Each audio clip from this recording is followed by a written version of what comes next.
بسم اللہ الرحمن الرحیم نحمده ونصلی ونسلم علی رسولہ النبی الکریم اما بعد فاعوذ باللہ من الشیطان الرجیم بسم اللہ الرحمن الرحیم فاسألوا اہل ذکر ان کنتم لا تعلمون۔ آج ہم نماز کے فرائض کے متعلق گفتگو کریں گے کہ نماز کے کتنے فرائض ہیں اور پھر ضمناً چند مسائل بھی بیان کرنے کی کوشش کریں گے۔ آپ توجہ کے ساتھ اگر آخر تک سنیں گے تو انشاءاللہ عز و جل اس سے آپ کو کافی سمجھ میں بھی آئے گا اور کافی مسائل سیکھنے کا بھی موقع ملے گا۔ تو سب سے پہلے ہم نماز کے فرائض بیان کریں گے کہ نماز کے 7 فرائض ہیں، یعنی تکبیر تحریمہ، قیام، قرات، رکوع، سجود، قاعدہ اخیرہ اور خروج بسنعہ یعنی سلام پھیرنا۔ تو نماز کے یہ 7 فرائض ہیں۔ آج ہم شروع کے 3 فرائض بیان کرنے کی کوشش کریں گے، اس کے بعد جو باقی 4 فرائض ہیں انہیں ہم آئندہ بیان کریں گے۔ تو نماز کا سب سے پہلا جو فرض ہے وہ ہے تکبیر تحریمہ۔ تکبیر تحریمہ کے حوالے سے ہم نے پہلے بھی یہ بتایا تھا کہ یہ نماز کی شرائط میں سے ایک شرط بھی ہے، اسی طرح پھر نماز کے فرائض میں سے ایک فرض بھی ہے۔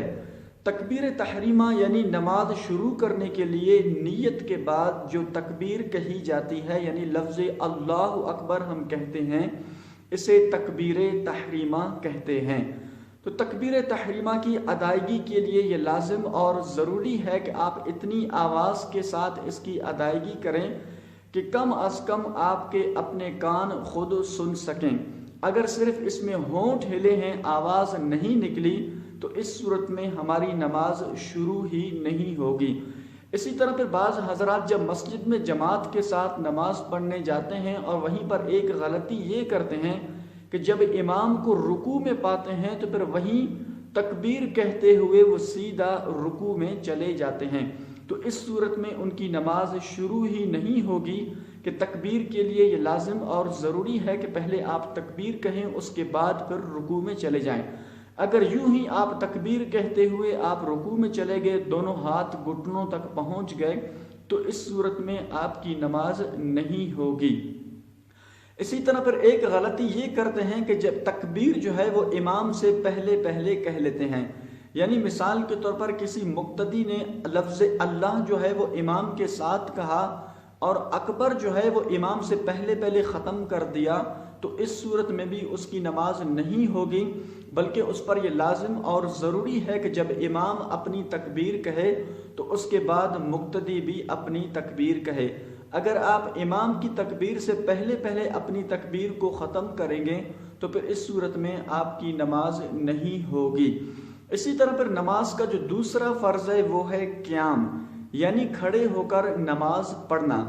فرض نمازوں میں، اسی طرح پھر واجب نمازوں میں یعنی عید الفطر، عید الاضحیٰ، اسی طرح پھر وتر کی نماز اور پھر سنت فجر، ان نمازوں میں فرض ہے کہ آپ کھڑے ہو کر نماز پڑھیں۔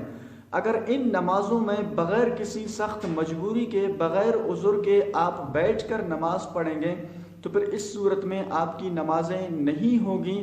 تو اس لیے یہ لازم اور ضروری ہے کہ آپ ان نمازوں میں کھڑے ہو کر نماز پڑھیں۔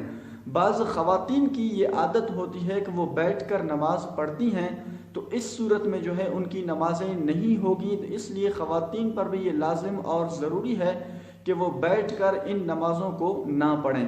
البتہ نوافل وغیرہ نماز، مثال کے طور پر نوافل ہیں یا اسی طرح سنت فجر کے علاوہ یعنی سنت مؤکدہ ہوں یا سنت غیر مؤکدہ ہوں، تو ان نمازوں کو آپ بیٹھ کر پڑھ سکتے ہیں۔ صرف سنت فجر چونکہ وہاں ان کو بعض واجب بھی کہتے ہیں اور واجب کے قریب بھی کہتے ہیں، تو اس لیے فجر کی سنتوں کو بھی آپ بیٹھ کر نہیں پڑھ سکتے۔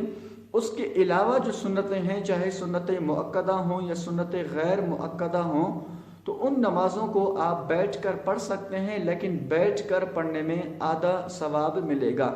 حتیٰ کہ علماء نے یہاں تک لکھا کہ فرض نماز، اسی طرح وتر، واجب وغیرہ نمازیں جو ہیں، ان نمازوں کو اگر آپ دیوار یا عصا وغیرہ کے ساتھ ٹیک لگا کر بھی پڑھ سکتے ہیں، تب بھی اس صورت میں آپ پہ فرض ہے کہ آپ دیوار یا عصا کے ذریعے ٹیک لگا کر آپ نمازیں پڑھ لیں، کہ بلا عذر آپ بغیر کسی سخت مجبوری کے بیٹھ کر ان نمازوں کو نہیں پڑھ سکتے۔ لیکن جو نوافل نمازیں ہیں یا سنت مؤکدہ، سنت غیر مؤکدہ، ان نمازوں کو آپ بیٹھ کر پڑھ سکتے ہیں، اس میں کوئی حرج نہیں ہے۔ اسی طرح پر نماز کا جو تیسرا فرض ہے وہ ہے قراءت، یعنی قراءت کرنا۔ اب قراءت کرنا جو ہے فرض نمازوں کی پہلی کی 2 رکعتوں میں، فرض نمازوں کی پہلی 2 رکعتوں میں، اسی طرح پر اس کے علاوہ نفل نماز، سنت موقدہ، غیر موقدہ، ان کی ہر رکعت میں کم از کم 1 آیت کا پڑھنا یہ فرض ہے۔ اور پھر فرض کے علاوہ باقی تمام نمازوں کے ہر رکعت میں سورہ فاتحہ کے ساتھ ساتھ سورت کا ملانا بھی یہ واجب ہے۔ تو اللہ کریم جل جلالہ ہم سب کو عمل کی توفیق عطا فرمائے۔ وآخر دعوانا ان الحمد للہ رب العالمین۔